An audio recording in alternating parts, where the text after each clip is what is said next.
സുഹൃത്തുക്കളെ, പുതിയൊരു വീഡിയോയിലേക്ക് എല്ലാവർക്കും സ്വാഗതം. നമ്മളിന്ന് കാണാൻ പോകുന്നത് മലപ്പുറം ജില്ലയിലെ കാഴ്ചകളാണ്. ഒരുപാട് നാളായി നമ്മുടെ സുഹൃത്തുക്കൾ പറയുന്നു മലപ്പുറം ജില്ലയിലെ കാഴ്ചകൾ ഉൾപ്പെടുത്തു, ഒന്നാമത്തെ റീച്ചിലെയും രണ്ടാമത്തെ റീച്ചിലെയും കാഴ്ചകൾ ഉൾപ്പെടുത്തിയിട്ട് ഒരുപാട് നാളായില്ല, എന്തിനാ എപ്പോഴും കാസർഗോഡ് ഇങ്ങനെ നിൽക്കുന്നത്, നമ്മളെ ഏരിയയിലുള്ള കാഴ്ചകൾ കാണിക്കൂ എന്ന് പറഞ്ഞു കണ്ട്. അപ്പോൾ ഏതായാലും സുഹൃത്തുക്കളെ, മലപ്പുറം ജില്ലയിൽ പണി കഴിഞ്ഞ് തുറന്നു കൊടുത്ത ഭാഗമുണ്ട്. അതായത് ഒന്നാമത്തെ റീച്ചിൽ ഒരുപാട് ദൂരത്തിൽ പണി കഴിഞ്ഞ് തുറന്നു കൊടുത്ത ഭാഗവും അതേപോലെ പണി തകൃതിയിൽ നടന്നുകൊണ്ടിരിക്കുന്ന ഭാഗവും ആണ് ഇന്ന് ഉൾപ്പെടുത്തിയിട്ടുള്ളത്. അതായത് കൂരാട് മുതൽ കോയിച്ചന വരെയുള്ള കാഴ്ചകളാണ് ഉൾപ്പെടുത്തിയിട്ടുള്ളത്. കൂരാട് പാടത്ത് നല്ല വേഗത്തിൽ പണികൾ നടന്നുകൊണ്ടിരിക്കുന്നു. ഈ ഒരു മഴ പെയ്തിട്ടും പണിക്ക് തടസ്സം വന്നിട്ടില്ല. അതായത് പണി ലാഗായിട്ടില്ല. അണ്ടർപാസിൻ്റെ ഈ സൈഡിൽ മണ്ണുയർത്തുന്ന പണികൾ കഴിഞ്ഞു, ഫ്രിക്ഷൻ സ്ലാബിൻ്റെ പണികൾ കഴിഞ്ഞു, ഉടനെ തന്നെ വെറ്റുമിക്സിൻ്റെ പണികൾ തുടങ്ങുന്നതായിരിക്കും. അതേപോലെ പാലത്തിനോടനുബന്ധിച്ചിട്ടുള്ള സ്ഥലം, അതായത് അപ്രോച്ച് റോഡിൻ്റെ ആ ഭാഗത്ത് BC ചെയ്യുന്ന പണികൾ കഴിഞ്ഞു. ഇതാണ് ഇവിടുത്തെ ഏറ്റവും നല്ല മാറ്റം. ഒരു മാസം കൊണ്ട് ഈ ഒരു പുതുതായി നിർമ്മിച്ച പാലത്തിലൂടെയായിരിക്കും ട്രാഫിക് കിട്ടും. അതായത് ഇരു സൈഡിലേക്കുള്ള വാഹനങ്ങൾ പുതുതായി നിർമ്മിച്ച പാലത്തിലൂടെയായിരിക്കും പോകുക. നിലവിലുള്ള പാലം വീതി കൂട്ടുന്ന പരിപാടിയൊന്നുമില്ല. അത് 2 വരിയായിട്ട് തന്നെ നിൽക്കും. അതൊന്ന് ബലപ്പെടുത്തും, വേറെ കുഴപ്പമൊന്നുമില്ല. ഈ പഴയ പാലം പൊളിച്ചു മാറ്റുന്ന സ്ഥലത്തൊക്കെ 3 വരി പാലങ്ങളാണ് വരുന്നത്. പൊളിച്ചു മാറ്റാത്ത സ്ഥലത്തൊക്കെ, വീതിയുള്ള സ്ഥലത്താണെന്നുണ്ടെങ്കിൽ ഓക്കെ, വീതിയില്ലാത്ത സ്ഥലത്താണെന്നുണ്ടെങ്കിൽ 3-2 ആ ഒരു കാറ്റഗറിയിലാണ് ട്രാഫിക് വരുന്നത്.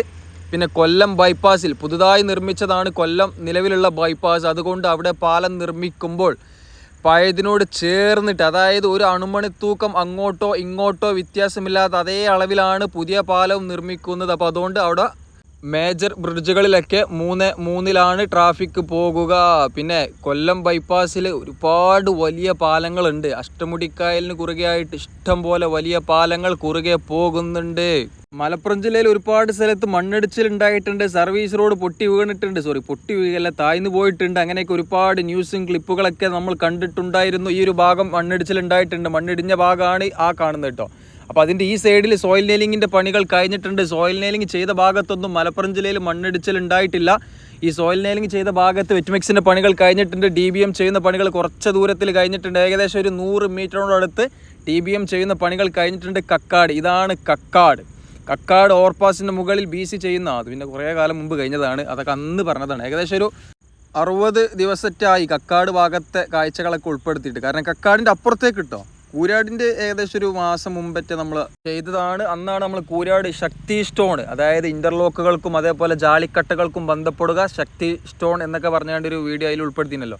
അപ്പോൾ ഇവിടെയൊക്കെ സോയിൽ നെയിലിംഗ് ചെയ്യുന്ന പണികൾ കഴിഞ്ഞിട്ടുണ്ട്. 2 സൈഡിലും കക്കാട് ആ മണ്ണിടിഞ്ഞ ഭാഗത്ത് ആ ഒരു സൈഡിൽ മാത്രമാണ് ഇപ്പം സോയിൽ നെയിലിംഗ് ചെയ്യാനുള്ളൂ. പിന്നെ ഈ ഒരു സോയിൽ നെയിലിംഗ് പല ആളുകൾക്കും ഒരു സംശയം ഉണ്ടാകും. അതിൻ്റെ ഇടയിൽ ചെറിയൊരു കാര്യം പറഞ്ഞുതരാം. തൊണ്ടയാട് മേൽപ്പാലത്തിലുള്ളതുപോലത്തെ ഒരു കണക്ഷൻ, അതായത് ആ ബെൽറ്റ് ഇടുന്ന ഭാഗം ഉണ്ടല്ലോ, അത് അങ്ങനെയുള്ള ഒരു സാധനമല്ല ഇവിടെ വെച്ചിട്ടുള്ളത്. പിന്നെ ഈ ഒരു സാധനം, ഈ ഒരു മുതൽ എന്തിനാ വെച്ചാൽ ഈ പഴയ കോൺക്രീറ്റും പുതുതായിട്ട് ഇപ്പോൾ ചെയ്ത കോൺക്രീറ്റും തമ്മിൽ ജോയിൻ്റ് ആകാനാണ് ഈ ഒരു സാധനം മിക്സ് ചെയ്യുന്നത് കേട്ടോ. ഇത് മിക്സ് ചെയ്തതിന് ശേഷം, രണ്ടും കൂടി മിക്സ് ചെയ്തതിന് ശേഷം അവിടെ തേക്കും. അങ്ങനെയാണ് ആ കോൺക്രീറ്റ് ചെയ്യുന്നത്. അപ്പോൾ ഈ ഒരു സോയിൽ നെയിലിങ്ങിൻ്റെ ഭാഗം ഇത് ഉൾപ്പെടുത്താനുള്ള കാരണം എന്താ വെച്ചാൽ, ഇപ്പോൾ കണ്ണൂർ ബൈപ്പാസിൽ സോയിൽ നെയിലിംഗ് ചെയ്ത ഭാഗം ഇടിഞ്ഞു വീണു. അത് ഇടിഞ്ഞു വീഴാനുള്ള കാരണം തായ് ഭാഗത്ത് സോയിൽ നെയിലിംഗ് ചെയ്തിട്ടില്ല, അതായത് കോൺക്രീറ്റ് സ്പ്രേ ചെയ്തിട്ടില്ല. അപ്പോൾ ഈ ഒരു ഭാഗം കാണിക്കാനുള്ള കാരണം, ഈ ഒരു സോയിൽ നെയിലിംഗ് ചെയ്ത ഭാഗത്ത് ഇതേപോലെ പൈപ്പുകൾ നിങ്ങൾ കണ്ടിട്ടുണ്ടാകും. ഈ ഒരു പൈപ്പ് വെറുതെ ഷോക്ക് വെക്കുന്നതല്ല, മണ്ണിൻ്റെ ഉള്ളിലൂടെ വരുന്ന വെള്ളത്തിൻ്റെ തള്ളിച്ചുണ്ടല്ലോ, ആ ഒരു വെള്ളത്തിൻ്റെ തള്ളിച്ച ഈ ഒരു പൈപ്പ് ഇതേപോലെ ഹോളൊക്കെ ഇട്ടിട്ടാണ് മണ്ണിൻ്റെ അടിക്ക് അടിച്ച് കയറ്റുക. അപ്പോൾ ഈ ഒരു ജിയോസെല്ലേറ്റ് കവർ ചെയ്യുമ്പോൾ വെള്ളം മാത്രം പൈപ്പിലോട്ട് വരും, മണ്ണ് വന്ന് കണ്ട് ഈ ഒരു ഹോൾ അടിയില്ല. അപ്പോൾ ഇത്രയും ടെക്നിക്ക് പരമായിട്ടാണ് ഈ ഒരു സോയിൽ നെയിലിംഗ് ടെക്നോളജിയൊക്കെ ഉപയോഗിക്കുന്നത്. അപ്പോൾ ആ ഭാഗത്ത് ഇതേപോലെ വെള്ളത്തിൻ്റെ തള്ളിച്ച കുറക്കാൻ വേണ്ടിയിട്ട് ഇതേപോലെ വലിയൊരു ഹോൾ ഇട്ടിട്ടുണ്ടായിരുന്നില്ല. പിന്നെ അതിൻ്റെ തായ് ഭാഗത്ത് കോൺക്രീറ്റ് ചെയ്യുന്ന പണികൾ കഴിഞ്ഞിട്ടില്ല. ഇതേപോലെ വെള്ളം ഏത് സ്ഥലത്തു നിന്നാണെങ്കിലും എത്ര കോൺക്രീറ്റ് ചെയ്തുകാന്നുണ്ടെങ്കിൽ അതിൻ്റെ ഉള്ളിൽ കൂടെ വെള്ളം തള്ളി വരും. ഈ ഒരു കാഴ്ച കാസർഗോഡ് ജില്ലയിലെ 2ാമത്തെ റീച്ചിലെ കാഴ്ചയാണ്. ഇത് ഈ ഭാഗത്തോടെയുള്ളതല്ല കേട്ടോ. അപ്പോൾ ഒരുപാട് ആളുകൾ നമുക്ക് മെസ്സേജ് അയച്ച് ചോദിക്കാറുണ്ട്, ബ്രോ അല്ല പറഞ്ഞത് സോയിൽ നെയിലിംഗ് കോൺക്രീറ്റ് വാളിനേക്കാളേറെ സേഫ്റ്റി കൂടുതലാണെന്നുള്ളത്. സുഹൃത്തുക്കളെ, മതിയാരിക്ക് ചെയ്തിക്കാന്നുണ്ടെങ്കിൽ കോൺക്രീറ്റ് വാളിനേക്കാളേറെ സേഫ്റ്റിയും പൈസ കുറവും ഈ ഒരു സോയിൽ നെയിലിംഗ് ടെക്നോളജിക്ക് തന്നെയാണ്. KNR നല്ല ഉയരമുള്ള സ്ഥലത്ത് 32 mm കമ്പിയാണ് അടിച്ചു കയറ്റുന്നത്. അതായത് ആ ബിറ്റ് ഉണ്ടല്ലോ 32 mm, അതായത് പൈൽ കേജ് നിർമ്മിക്കുന്ന ആ ഒരു അളവിലുള്ള കമ്പിയാണ് ഇതിൻ്റെ ഉള്ളിൽ അടിച്ച് കയറ്റുന്നത്. 12.5 മീറ്റർ വരെ ആയത്തിൽ കമ്പി അടിച്ച് കയറ്റുന്നുണ്ട്. സോയിൽ നെയിലിംഗ് ചെയ്ത അതേപോലെ ഈ ഒരു ബിറ്റ് അടിച്ച് കയറ്റുന്ന കുറ്റിപ്പുറം ഭാഗത്ത് വീടുകളിൽ വിള്ളൽ ഉണ്ടായിട്ടുണ്ട്. അതായത് ഇത്രയും ആയത്തിൽ 32 mm കമ്പി ഇങ്ങനെ അടിച്ച് കയറ്റില്ലേ.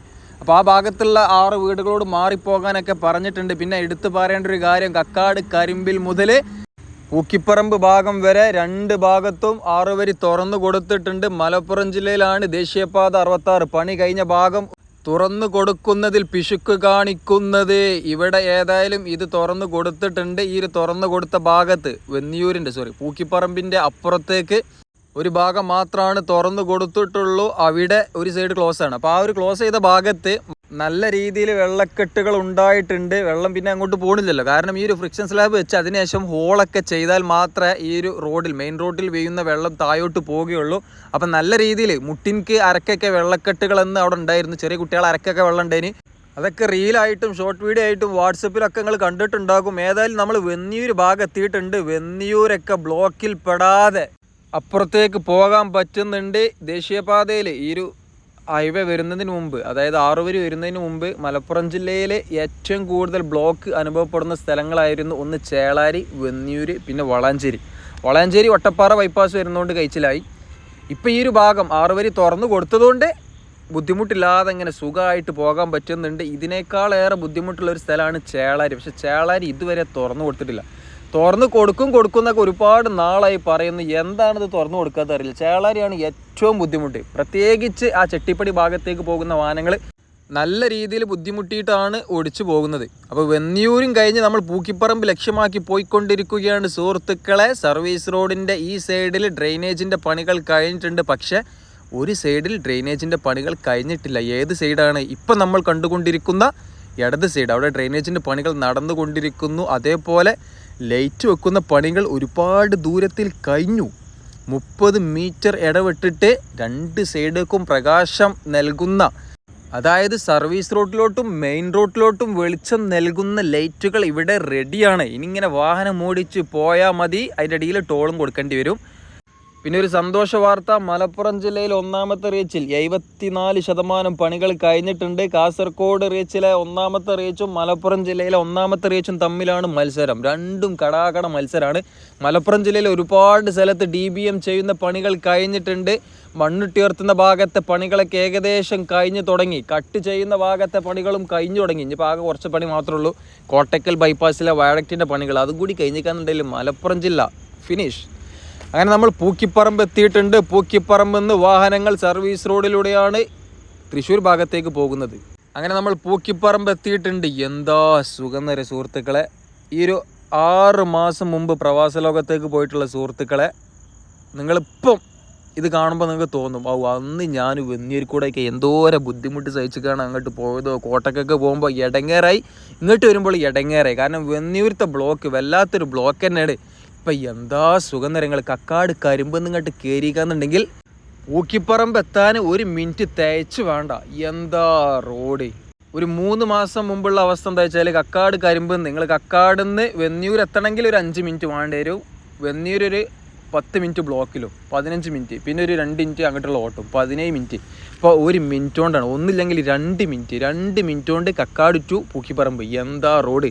യാ മോനെ, വേറെ ലെവൽ. KNRൻ്റെ പ്ലാന്റാണ് ആ കാണുന്നത് സുഹൃത്തുക്കളെ. BC ചെയ്യാൻ ആവശ്യമായിട്ടുള്ള മെറ്റലാണ് ഇവിടെ കൂട്ടി വെച്ചിരിക്കുന്നത്. അപ്പോൾ ഇതിനർത്ഥം എന്താണ്?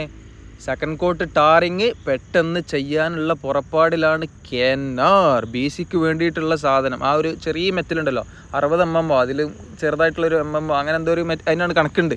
അപ്പോൾ ആ ഒരു സാധനമാണ് ഇവിടെ ഇറക്കി ഇട്ടിട്ടുള്ളത്. അപ്പോൾ ഇതാണ് കോയിച്ചനയിലുള്ള KNRൻ്റെ പ്ലാന്റ്. ഇവിടെയായിരുന്നു ഡ്രൈവിംഗ് ടെസ്റ്റൊക്കെ ഉണ്ടായിരുന്നത്. ഇപ്പോൾ വേറെ എവിടെക്കോ മാറ്റിക്കണേ. ആ റോസ് ബസ് ഉണ്ടല്ലോ ഞങ്ങൾ, നമ്മൾ ഈ ഒരു പൂക്കിപ്പറമ്പിൻ്റെ കാഴ്ച തുടങ്ങിയപ്പോൾ അത് സർവീസ് റോഡുമ്പോൾ കണ്ട് ഇറങ്ങിയതാണ്. ഇപ്പോൾ അവിടെ എത്തണുള്ളൂ, നമ്മൾ തിരിച്ചു പോകാൻ തുടങ്ങി. ഏതായാലും ദേശീയപാത നിർമ്മാണം ഈ ഒരു 6 വരി ആക്കുന്നതിൽ ഏറ്റവും കൂടുതൽ എതിർപ്പുണ്ടായിരുന്നത് മലപ്പുറം ജില്ലയിലാണ്. പക്ഷേ ഏറ്റവും ആദ്യത്തിൽ പണി തീരാൻ പോകുന്നതും മലപ്പുറം ജില്ലയിലാണ്. മലപ്പുറം ജില്ല വേറെ ലെവലിലോട്ട് മാറാൻ പോവുകയാണ് സുഹൃത്തുക്കളെ. മണ്ണുട്ടിയർത്തിയ ഭാഗം ലോങ് എന്ന് കാണുമ്പോൾ അടിപൊളി വ്യൂ ആണ്. തെങ്ങിൻ തോപ്പിൻ നടുവിലൂടെ ഇതേപോലെ ഇങ്ങനെ റോഡ് ഇങ്ങനെ പോകുമ്പോൾ എന്താ രസം. പക്ഷെ ആദ്യം ഉണ്ടായിരുന്ന റോഡിനപ്പുറത്തേക്ക് എടി സുബൈദ ഇന്ന് ഉച്ചയ്ക്ക് എന്താ കൂട്ടാൻ, അപ്പോൾ അവിടെ നിന്ന് മത്തിയെ കിട്ടിയത്. ഇന്ന് അവിടെ എന്താ എന്ന് ചോദിക്കാൻ ഇനി പറ്റൂല. അപ്പുറത്തേക്കും ഇപ്പുറത്തേക്കും പോകാൻ അണ്ടർപാസിൻ്റെ അടിയിൽ കൂടെ തന്നെ പോകണം. ആ ഒരു ബുദ്ധിമുട്ട് മാത്രമേ ഉള്ളൂ. അതൊക്കെ ഇപ്പോൾ ആൾക്കാർക്ക് ശീലമായി. ഇപ്പോൾ ഇങ്ങനെ ഒരു മാസം 2 മാസമൊക്കെ അങ്ങനെ കടന്നു കാന്നുണ്ടെങ്കിൽ പിന്നെ ശീലമായാൽ പിന്നെ എങ്ങനെയുണ്ട് തന്നെത്താലം മറന്നു പോയിക്കോളും പഴയതൊക്കെ.